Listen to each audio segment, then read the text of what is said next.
Well, let's have a look at what's happening elsewhere with the Nyumba Kumi initiative. And the concept was launched, rather when the concept was launched, was received by harsh tones and opinions, so much that its purpose and objectives were outshined. And today, KTN's Wafula takes a look into its progress, highlighting its challenges and its successes and success stories of the Nyumba Kumi initiative so far.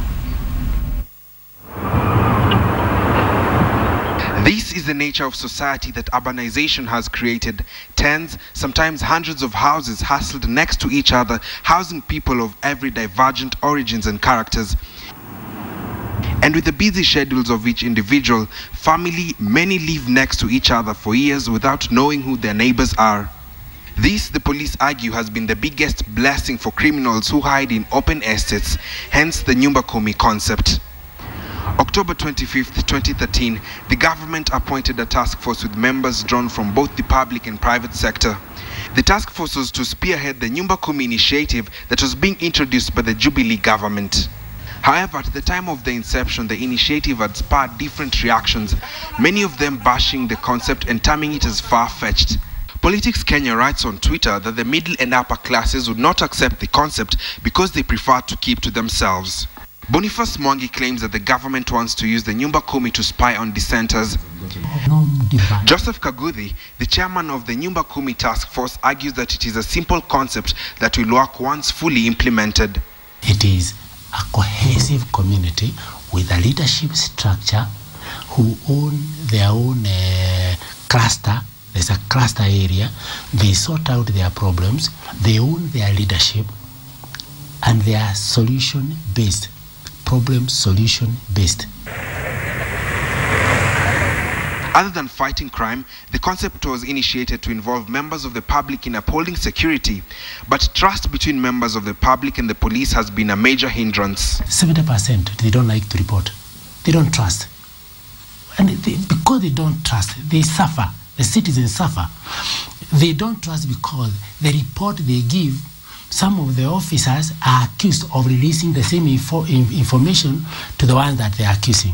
Many are still not sure how exactly it is supposed to work. If you find that an estate, they even do not know who their OCS is or their chief is. They know their chairman.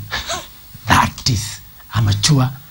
There is law and order, and there is social order, and they know how to sort out their problems, which are not necessarily confined to security only. There are those who are already doing it, like Nairobi's Embakasi Nyayo Estate. 4,000 units are divided into courts with 100 units. Each court with a chairperson, bringing the total number of chairpersons to 40.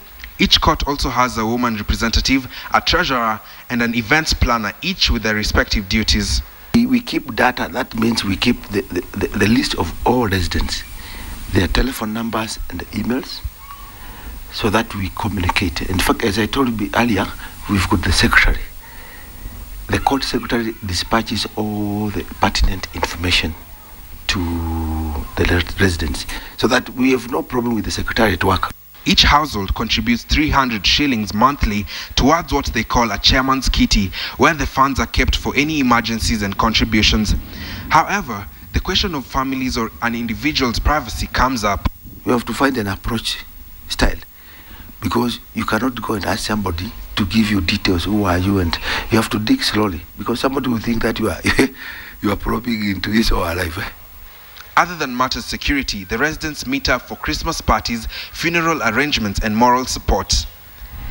They also have youth mentors and programs to curb drug abuse and other related challenges to educate the children on proper lifestyles. Vijana wa siku hizi wako na mambo ambayo sisi kama tulipokuwa umri wao hatukuwa na hizo challenges.